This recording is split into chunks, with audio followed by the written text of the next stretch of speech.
वक्रतुण्ड महाकाय सूर्यकोटि समप्रभा निर्विघ्नं कुरु मे देव सर्वकार्येषु सर्वदा. நிறைய பேர் பெரும்பாலும் கேட்குற கேள்வி வந்து இந்த கந்திஷ்டி, மாந்திரீகம், செய்வினை, இந்த பில்லி, சூன்யம் இதுலேருந்து எங்களை தற்காத்துக்கிறதுக்கு எப்படி, அதுக்கான பரிகாரம் எதனா இருக்கா அப்படின்னு கேட்குறாங்க. அவங்களுக்காக தான் இந்த பதிவு. கந்திஷ்டி அப்படின்றது ஒரு எதிர்மறையான எண்ணங்கள் நம்ம மேலே. அது நம்மளை ஆறாவை டிஸ்டர்ப் பண்ணோம் நிச்சயமாக. ஸோ அதுக்கு தான் நிறையா விஷயங்கள்லாம் சொல்லி வச்சுருக்குறாங்க அந்த காலத்தில். அது ஒன்று. இப்போது மாந்திரிகம்லாம் உண்மையா அப்படின்னு கேட்டிங்கன்னா, அந்த காலத்தில் சித்தர்கள் நல்லதுக்காக ஏற்படுத்தி சொல்லப்பட்ட விஷயந்தான் அது. அது தீமைகளுக்கு பயன்படுத்தக்கூடாதுன்னு அறிவுறுத்திருக்கிறாங்க. ஆனால் தற்காலத்தில் கலியுகன்றதுனால அது வந்து தவறான வழியில் செய்கிறாங்க. அதை செய்கிறவங்களுக்கு அது அந்த என்ன விதைக்கிறீங்களோ அதை தான் அறுவடை பண்ணணும். அதான் விளைவுகளாகவும் இருக்கும் அவங்களுக்கு. பட் சில பேர் பணத்துக்காக அதை பண்ணுறாங்க. அதை பண்ணுறதுனால வந்து எல்லாரும் அதில் பாதிப்படைவாங்கன்னா இல்லை. யாருக்கு முன்ஜென்ம கர்மவினை அதனை ஒட்டி இருக்கோ அவங்க தான் பாதிப்படைவாங்க. அதனால் சப்போஸ் நல்லவர்கள் அதில் வந்து பார்த்தோன்னா எதனா ஒரு பரிகாரமோ, ஏதோ ஒரு தெய்வமோ, ஏதோ ஒரு நல்ல சக்தியோ காப்பாற்றுறவங்கள. அதனால் வந்து இப்போ நம்ம போடுற பதிவு என்னென்னா, ஜென்ரலாக அதுமாரி தற்காத்துக்கிறதுக்கான வழிமுறை என்ன அப்படின்றது தான் போடுறோம். இது நல்லவர்களுக்கு எல்லாருக்குமே போய் சேரும். போய் சேர்ற எல்லாரும் ஒரு விதத்தில் ஏதோ புண்ணியங்கள், குருவர்கள், திருவருள் பெற்றவர்களாக தான் இருப்பாங்க.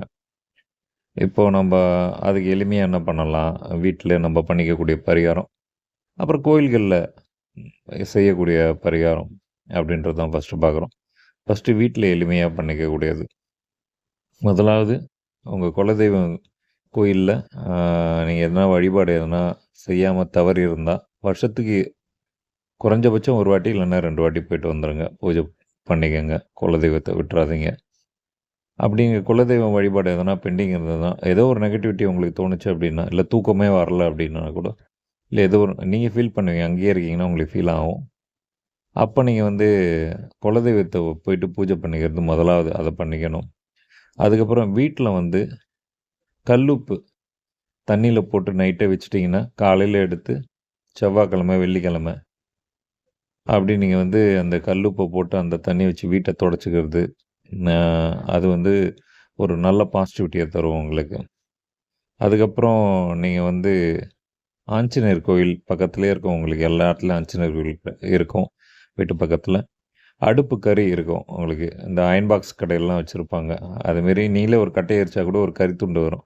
இந்த கறித்துண்டை ஒரு உங்கள் திறந்த வழியில் இருக்கக்கூடிய ஆஞ்சநேயர், உங்களுக்கு கிட்ட இருக்கக்கூடிய ஆஞ்சநேயர், அங்கே போய்ட்டு ஒரு 3 கறித்துண்டு எடுத்துகிட்டு போய்ட்டு அவர் பாதத்தில் வச்சுட்டு ஒரு 11 வாட்டி வலம் வந்துக்குங்க.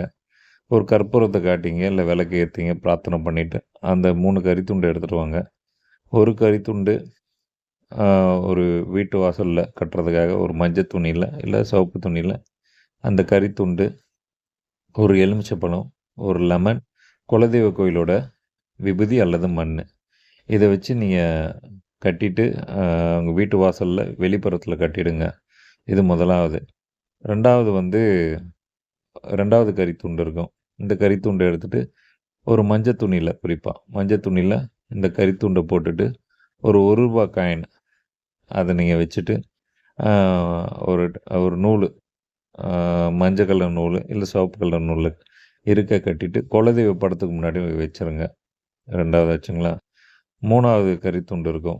இதை நீங்கள் வந்து உங்கள் கூடயே வச்சுக்கணும்.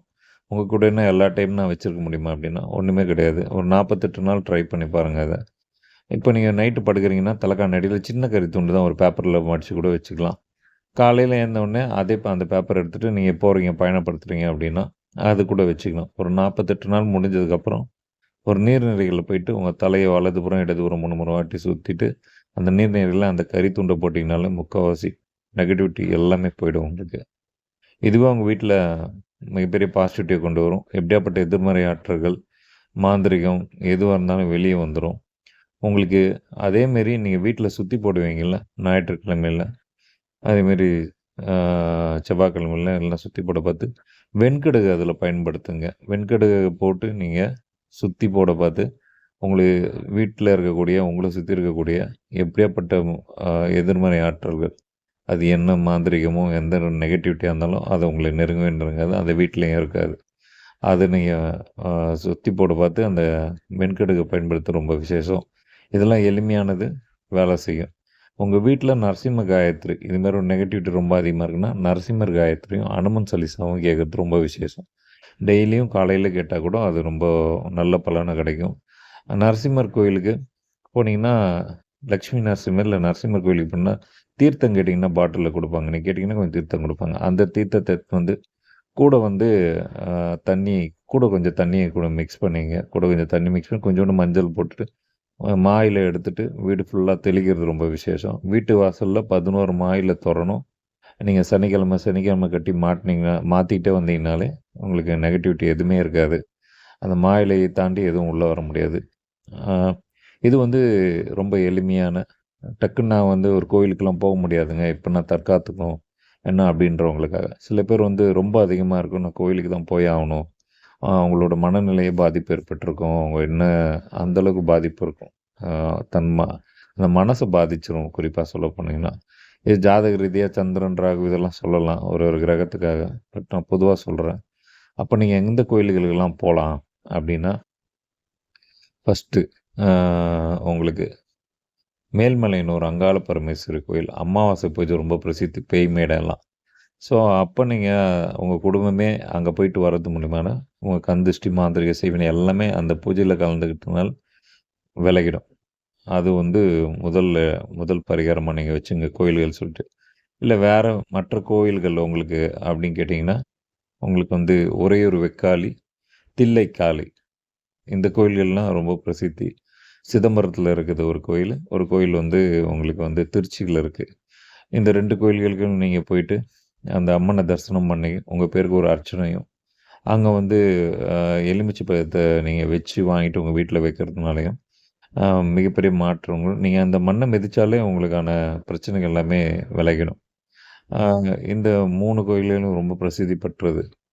அதேமாரி உங்களுக்கு சோளிங்கர் அந்த நரசிம்மர் ஆஞ்சநேயர் கோயிலுக்கு நீங்கள் ஃபேமிலியாக போயிட்டு அந்த தீர்த்தத்தை உங்கள் முகத்தில் நீங்கள் தெளிச்சிங்கனாலும் எப்படியாப்பட்ட மாந்திரிக கட்டும் மனநல கோளாறுகளும் சரியாகும். சோளிங்கர் ரொம்ப பிரசித்தி பெற்றது. இந்த கோயில்களுக்கெல்லாம் நீங்கள் போகிறது வந்து உங்கள் வீட்லேயும் உங்களுக்கும் இருக்கக்கூடிய கந்திஷ்டி செய்வின மாந்திரிகங்கள் எல்லாமே நிவர்த்தி ஆகிடும். அதேமாரி உங்கள் குலதெய்வத்துக்கு போயிட்டு எலுமிச்சை பழத்தை வந்து வலதுபுறமாக 3 இடதுபுறமாக 3 முறை சுற்றி அந்த சூலத்தில் போடுறது சொருகிடுறாங்க நிறைய பேர். அது வந்து மிகப்பெரிய பரிகாரமாக இருக்கும். இல்லை எங்கள் சென்னையில் அதுமாரிலாம் காளி கோயிலெலாம் இல்லையா அப்படின்னா இருக்குது காளிகாம்பாள் கோயில். அதில் போனீங்கன்னா வீரபத்ர காளின்னு ஒரு முருகர் சன்னிதானத்தை பக்கத்துலேயே இருக்கும், சென்னை பாரிஸில் காளிகாம்பாள் கோயிலுக்குள்ளேயே. அங்கே நீங்கள் வந்து எலுமிச்சை பழத்தை சுற்றி அந்த சூலாயுதத்தில் நீங்கள் காணிக்கையை சொருகிட்டிங்கன்னா உங்களுக்கு இருக்கக்கூடிய எல்லா விதமான நெகட்டிவிட்டியும் நீங்கிறத நீங்கள் அங்கேயே பார்க்கலாம், உணரலாம். உங்களுக்கு நல்ல மாற்றம் தெரியும். அதே போல் பிரத்யங்கராவும் இருக்கிறாங்க அங்கே. பிரத்யங்கராவோட பிரசாதம், அந்த குங்கும பிரசாதத்தை வச்சுக்கிறதும் மிகப்பெரிய நெகட்டிவிட்டி உங்கள் மேலே இருந்தால் கூட எல்லாமே போயிடும். ஒரு நேர்மறை ஆற்றல் அந்த கோயிலில் நீங்கள் போயிட்டு வந்தீங்கனாலே பார்க்கலாம். இதுமாரி இந்த பரிகாரம் மூலயமா நீங்கள் வந்து பெரிய பொருட்செலவு இல்லாமல் எளிமையான அதுவும் குறைவான செலவில் பிரச்சனை தீர்ந்து நிம்மதி கிடைக்கும். நன்றி, வணக்கம்.